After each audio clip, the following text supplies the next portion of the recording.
The Los Angeles sky on May 1, 2024, hung heavy with a pre-storm stillness. At exactly 2:17 p.m., security at Will Smith's opulent Calabasas mansion detected an intruder. It was 37-year-old Robert Ogden, eyes wild, hands bloodied desperately, trying to scale the estate's formidable gates. Moments later, alarms shattered the deceptive calm. Will Smith was away on business, far from the scene, but his absence did little to ease the rising tension among his security team. They moved swiftly, professionally, subduing Ogden before any real damage was done. By 2:35 p.m., police arrived and took him into custody. Though the incident was contained, it left the Smith family deeply unsettled. This wasn't the first time. Their sanctuary had been breached. Back in March 2022, shortly after the infamous Oscars incident, a mysterious drone had prompted another police response. But this was different. This was personal. This was a physical intrusion. And this time, the threat came with something far more ominous. In Ogden's pocket. Police discovered lock-picking tools and a USB drive. At the time, no one knew just how explosive the contents of that drive would be. But, as investigators dug deeper, whispers began to surface, connecting this isolated break-in to a growing scandal engulfing Hollywood, one that had already pulled music mogul Sean Diddy. Combs into it stormed up by May 15, 2024. The federal courtroom was thick with anticipation as the case against Combs took center stage. And then, a surprise witness walked in, Will Smith, accompanied by his wife, Jada Pinkett Smith. He looked wearied but determined. Their silent presence said everything. As Smith took the stand, the room stilled. His voice, though raw, cut through the silence. Greater than for years, I've lived in fear for myself, fear for my family. He accused Diddy of orchestrating a covert empire of manipulation, built on blackmail and psychological control. A network fueled by hidden cameras, secret recordings, and an arsenal of compromising footage. He described being drawn into Diddy's web under the guise of glamorous parties and exclusive events only to realize the darker game at play. Every invitation carried an unspoken price. And the chilling phrase Diddy would use, Smith recalled, was always the same: greater than you know. It's a small world. Smith described a particularly haunting incident in Miami in late 2017, something he witnessed. Something that was filmed. He believed that footage still existed.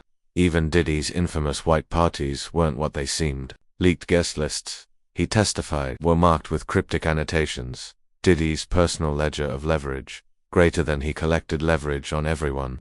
The more powerful you were, the more useful you became as a pawn. Then came the bombshell. Prosecutor Eleanor Vance introduced the contents of the USB drive found on Ogden.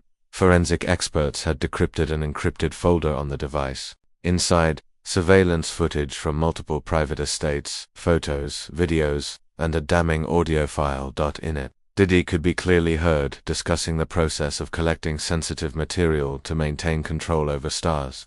The footage aligned seamlessly with Smith's testimony. The courtroom erupted in gasps. Journalists scribbled furiously. Social media lit up in real time. Jada squeezed Will's hand, her eyes shining with a complex mix of pride and fear. She knew the cost of his silence and the courage it took to finally break it. Will continued, describing the psychological toll the ordeal had taken on his family. He wanted control. Smith concluded, voice trembling with fury, and he used fear to get it.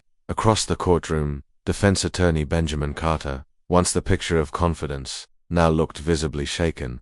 His composure faltered, his shoulders slumped, his fingers trembled as he adjusted his notes. Next to him, Diddy sat frozen, his once arrogant facade crumbling in real time.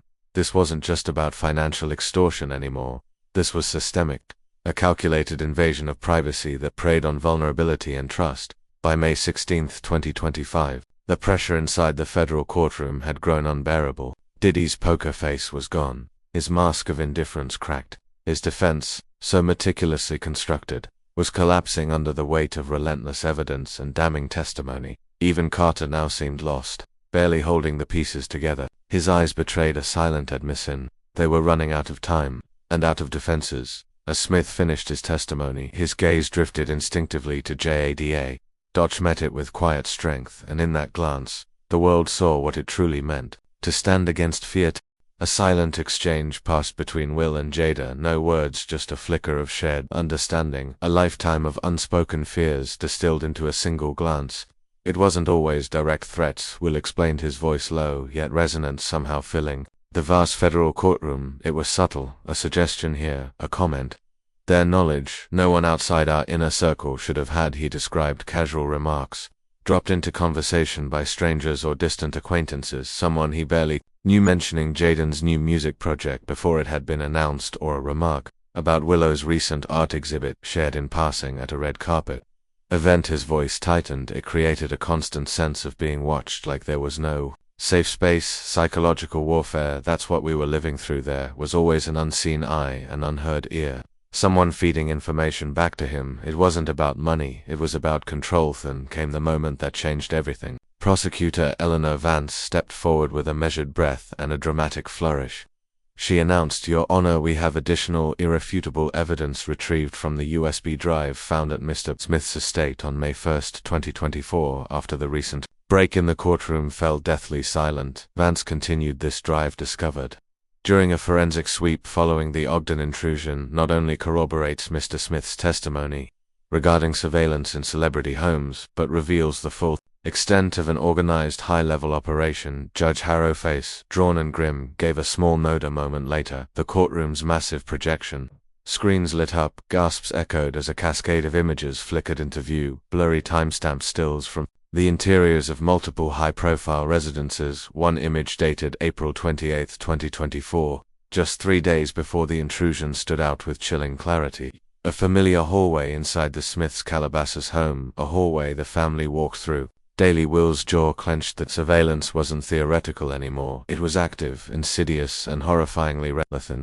The audio began to play. Diddy's voice, clear, unmistakable, and devoid of remorse, poured into the courtroom. He described in unnerving detail how control was maintained, planting fear, collecting secrets, manipulating perception. He spoke casually, as if discussing logistics for a party. "Some of them you gotta hit harder," he said, with a half-laugh that will guy in Calabasas. "We had to go deep." Death Gallery erupted, gasps, whispers, "My God, unbelievable. He really did it," snaked across the rows of stunned observers. Even veteran court reporters fumbled with their pens.